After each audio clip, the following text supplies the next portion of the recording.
whereby the 12th Tucano fighter jets when Boko Haram members invaded and killed 10 soldiers. Welcome to the news and thank you for tuning in to listen. It is said that after investing so much money and weapons, these bandits are still able to infiltrate the Nigerian military base. According to the publication by Sahara reporters, 10 military soldiers were killed as a result of Boko Haram's invasion of the military base in Borno State. This is where I always say, buying of hardware, buying of arms, buying of ammunition is not equal to results. When this administration comes out to say, about, buying arms and ammunition, which of course is their duty. This thing is their duty. It's not like they're doing it out of, let's say, Jara. It's not like empowerment. You say, actually, you're doing these things for people so that they can better themselves. This is what the government is supposed to do. Unfortunately, we have not been having good governance. Now when maybe, for instance, all you know is Gary, and they bring rice to you, you're going to be jumping up and down that they give you rice. And people that brought it to you because they know that you have not been eating rice, they'll keep saying it as if the rice is diamond or the rice is actually gold. That is that about that. Result is not equal to you buying arms and ammunition. You are sick and you need as in medical attention. Someone buying you gifts when you're sick is not equal to them taking you to the hospital. Someone can lock you up in a room, you're sick, buy you gift and at the same time watch you die. It's possible. That is it. It is not equal to result. I've said it several times and that is just the truth. As they are buying the equipment, before you even go into buying the equipment, whoever suggested, have you asked them what is the roadmap on how this thing is going to be used? How effective is this going to be? Let us not just go and waste our money. After wasting the money, we'll buy it, and after buying it, using it becomes a problem. Or if you buy these things now, are there people who are already available to teach how to use this thing? Because I want to believe this A29 Tucano jet, actually, they have not, as in they're one of the equipment that is, let me say, for instance, it has not been used in the Nigerian military of today. I want to believe that people will also need to learn how to use it. Now, are all these things actually, mapped out and considered before they go into buying these things? How are we going to be using it? Who is going to be in charge of it? How exactly is it going to better this insecurity fight? How? Not just you say, that's Tucano jets now. You are going to stay up and you are going to be able to kill them on the floor. Then you go and buy it. No. You have to have strategies backing it up. You have to have strategy backing it up at the end of the day. And if you don't have strategies backing it up, it is as good as you saying you wasted money. That is just it. So this administration will always come out and, allow their praises, massage their ego that they have done so much when it comes to, buying arms and ammunition. But what I am saying that we Nigerians need, and of course the Northerners need, is actually an effective solution. Not some we will say, this thing remove money from our pockets, and we can see it, you exchange money for this arms and ammunition, and at the end of the day, we don't get to see results. Now, what we need is actually solutions that are going to effect result. We are going to be hearing that, this amount of people were actually, the amount of Boko Haram that have reduced because of the use of this Tucano jet. We have been able to crush so and so amounts. We don't want to hear that they have surrendered, please. Surrendering is the bad news, sincerely, because they can surrender and they can also attack again.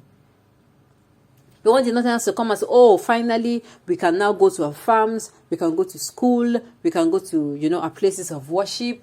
And at the end of the day, we'll come back, and even when we're at home, we have not been attacked for 6 months, for 9 months. That is the kind of result we want to hear. That is it. So even if they go now and buy all the whole arms and ammunition, even the most recent ones, sincerely, it is not going to be the solution to the problem.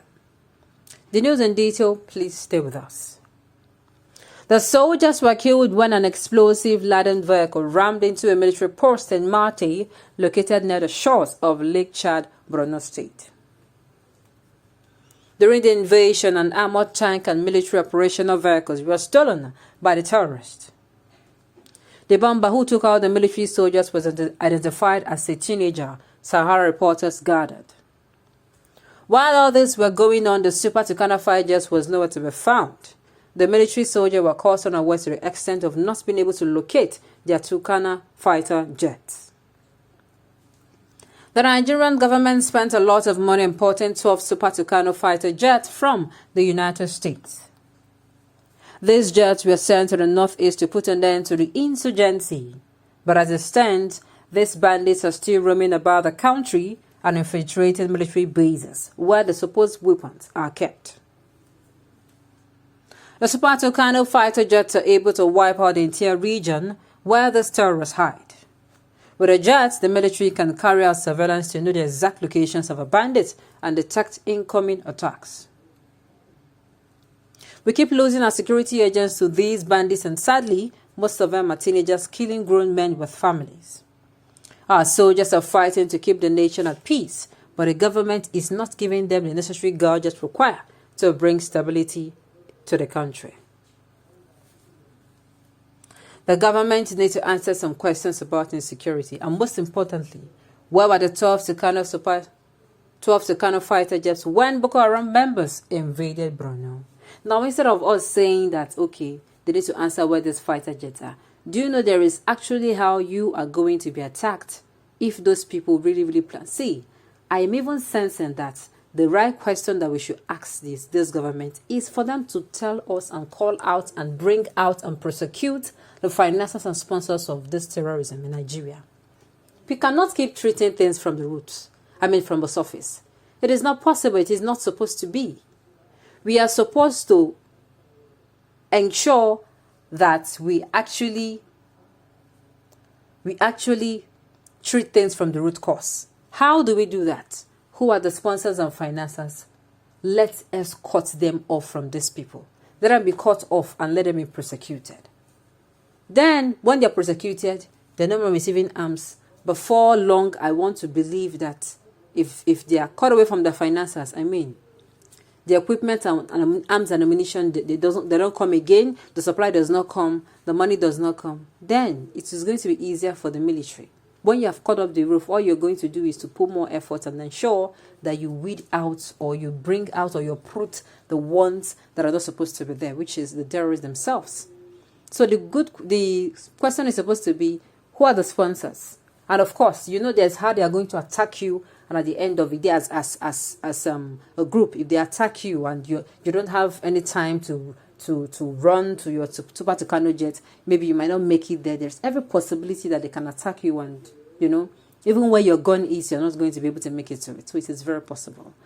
The thing is, the government should come out with their whole heart. They have not.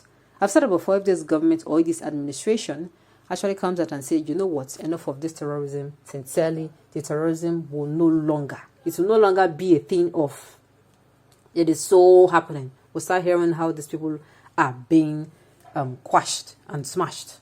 Okay, on this note, we have come to the end of the news. We say thank you for tuning in to listen.